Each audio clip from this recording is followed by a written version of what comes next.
Welcome back to another MOTOBOB video, and today the big news is that KTM have massively updated their Super Naked Super Duke with new versions announced of both the R and Evo models. So is what they call the Beast better than ever? Well, in this video we'll go through the 15 key updates to find out. Now, as you might have gathered from the new 1390 name, there's a big update to the engine which includes an increase in capacity. Thing is, going from 1290 to 1390, you might have expected it to go up by 100cc, but it's actually 49cc, with the previous version being 1301 and this new bike coming in at 1350. So there's perhaps a little bit of cheeky marketing there, but there are some other significant changes to the engine to boost performance. The big one that really jumps out at me from the press release is the all-new camshaft system that's integrated into the cylinder heads, and they say this allows for two different levels of valve lift, meaning a better spread of power and torque across the rev range,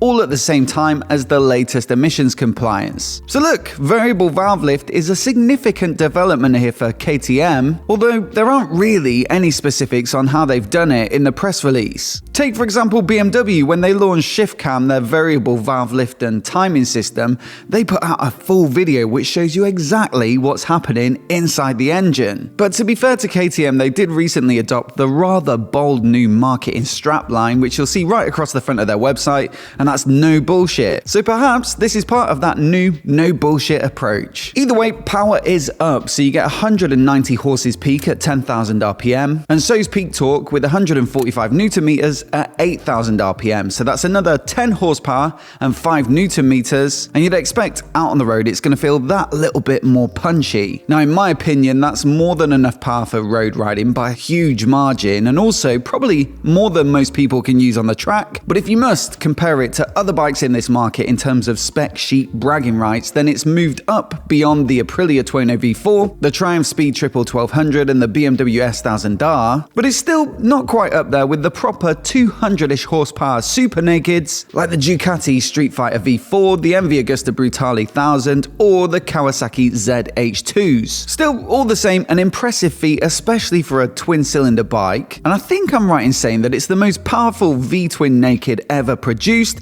and it's still not far off the Panigale 1199 and 1299s, which I reckon were the most powerful production V-twins produced of any category. Now, on top of all that exciting performance stuff, KTM have also been quite practically minded with a bunch of updates that they say make the engine easier to service and also extend service intervals. So for a valve clearance check, you're now talking 60,000 kilometers, which I think, according to my research, is double the 30,000 kilometers of the previous generation. And another delightful tweak for the more sensible biker is an increase in fuel capacity. So it's gone from 16 litres up to 17.5. And so that's an extra 1.5 litres, and they say the range is now around 300 kilometers or 185 miles. Thing is though, it's not just a range thing. They also say they took the opportunity to angle the tank outward slightly, and that helps with supporting the rider during braking and hanging off during corners. So this bike should be a little bit ergonomically improved. They also say the new tank shape has allowed them to move the bars lower, and this, they claim, gives better control without compromising on comfort, which I would say is a bit counterintuitive. Generally, I'd say the lower the bars are, usually less comfortable, but we'll have to reserve judgment until we get to ride one. From what I can tell, the rest of the bike in terms of the rider triangle has stayed pretty much the same, so the seat is just 1mm down at 834, and the foot pegs look roughly the same, and that's because ultimately you've got pretty much the same steel trellis frame. Elsewhere though, we do have some tweaks to the other chassis components, such as the new fork and shock on the R model, and so it's now a 48mm WP Apex open cartridge fork with a split functionality, so similar to Showa's separate function fork, I guess, and it's also fully adjustable. And then at the rear we've got the WP Apex shock, and that also gets full adjustability with both high and low speed compression adjusters. Now, the key difference between the R model and the up-spec'd Evo is the WP semi-active system, which is of course electronically adjustable. They say for this year that it's been updated with magnetic valves, and these give a wider range of adjustments, so you can really go from super cushy damping for cruising around right up to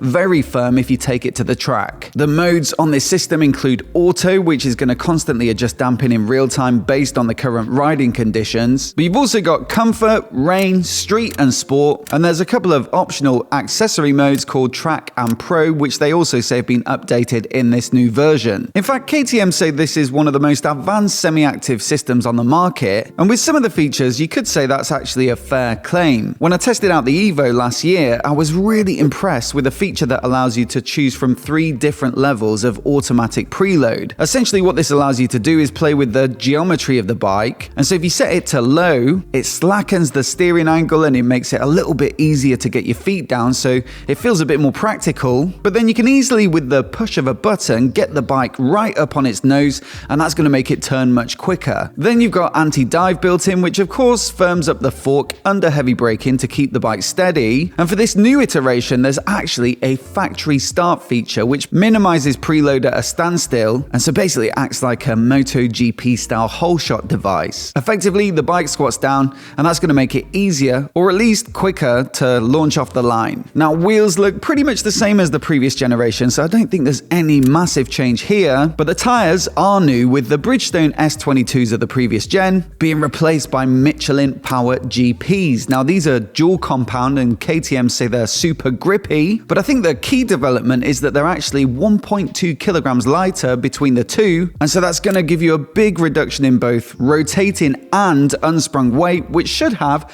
a significant effect on the bike's handling. A quick word on overall weight though, because there are a few components mentioned throughout this press release which do say a few grams or kilos have been shaved off, but I reckon there must be gains elsewhere, perhaps from a more restrictive exhaust system, for example, that meets the latest emissions regulations, because on the website for the 1290 they quote 189 kilograms with coolant and oil, but without fuel, and on the spec sheet for this new bike they quote around 200 kilos ready to race, whatever that means, or 212 kilograms fully fueled. You see, so there's no comparable like-for-like measurement, and so usually manufacturers do this when there's a little bit of a weight gain, and it helps to mask that. 212-ish fully fueled does make it a little more hefty than some of the competition. The Triumph Speed Triple is sub 200, so is the Ducati Street Fighter, although it's still not a million miles off. As for the brakes, well, it was already on Brembo style emmers with big 320mm discs up front, and so no need for a big change there. These are pretty much as good as it gets. But there is a new Brembo MCS master cylinder, and they say this gives a bit more of a range of adjustability. On top of that, you also get a Brembo lever for the hydraulic clutch, and it now has a self-venting reservoir, which they say means that you don't need to bleed the system. So look, some nice tweaks across the whole chassis there, but naturally I think the big talking point for this bike is going to be with the looks, predominantly because of this radically different headlight design. You see, they've removed the lens off the front, and it's now got stacked projectors in the middle there, with a daytime running light in a sort of familiar shape around the outside. Now, whatever you think of the looks, which you can let me know down in the comments, it does come with a 700 gram weight saving versus the previous generation, which is actually quite significant. Also, from a technical perspective, it does get an ambient light sensor now, which adjusts the intensity of the daytime running light and also allows the low beam to be switched on automatically according to the conditions. And then you also get a coming home function, which leaves the light on momentarily after the ignition is switched off,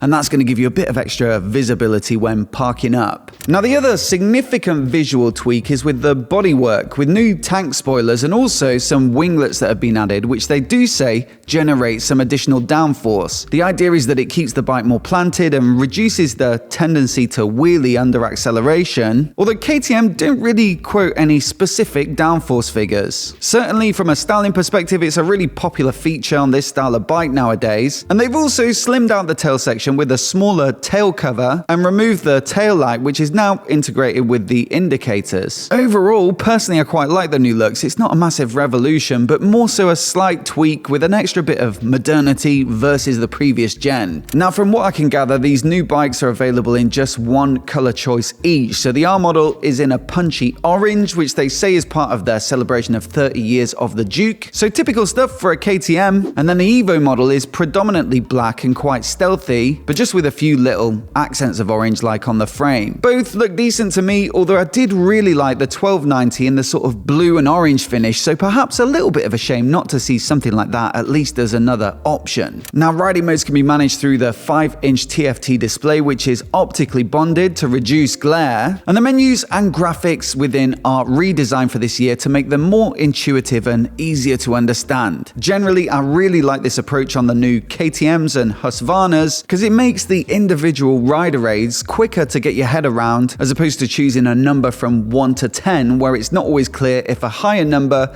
means more intervention or less. And by the way, this is a great point at which to give a massive shout out to today's video sponsor, and that's Speedo Angels. They make these awesome dash protectors that cost just a few quid, and yet they could save you hundreds if not thousands of pounds. Replacing the dash on the previous Gen 1290, for example, costs £1,040 and 54 pence if you scratch it or damage it, and yet a dash protector from Speedo Angels costs between 10 or 20 quid, and also there's a 20% discount code down in the description specifically for my viewers. Now they make them for most new bikes from all the major manufacturers, so do check out the link down in the description to pick up yours. And once again, a massive thanks to Speedo Angels for their support. Now through the dash you can manage the riding modes, so as standard you've got range, street and sport, and then also in the accessory catalogue you've got options of performance and track, and these have both been updated for 2024. You see there's a lap timer and telemetry stats, with the track layouts being a little bit more focused and discarding some of the road biased information. As for the specific settings and rider aids, well, there's the usual traction control, ABS and all that good stuff, but you do now get 5 levels of engine braking and also an updated anti-wheelie system. You see, this time you can choose from 5 settings which will limit the front wheel lift to very specific angles. So the very low setting limits it to 0.36 degrees, low comes in at 2 degrees, medium at 11.1, high at 15.5, and then very high at 22.5, and you can also have it set to off, which I guess limits maximum angle to 180. Bikes are in dealers from January 2024, and the R model now starts at £17,999, whereas the Evo comes in at £19,599. That's about £1,000 up on the previous 1290 versions of each, but realistically that's roughly in line with what you'd expect to pay for other 200-ish horsepower naked bikes. As always, I'd love to know what you think of it, so do let me know down in the comments. We'll get one for review as soon as we can, but in the meantime, here's my review of the 1290 Evo model if you haven't seen it already. Do hit subscribe as well if you want to see more of the latest motorcycle news like this right here on YouTube.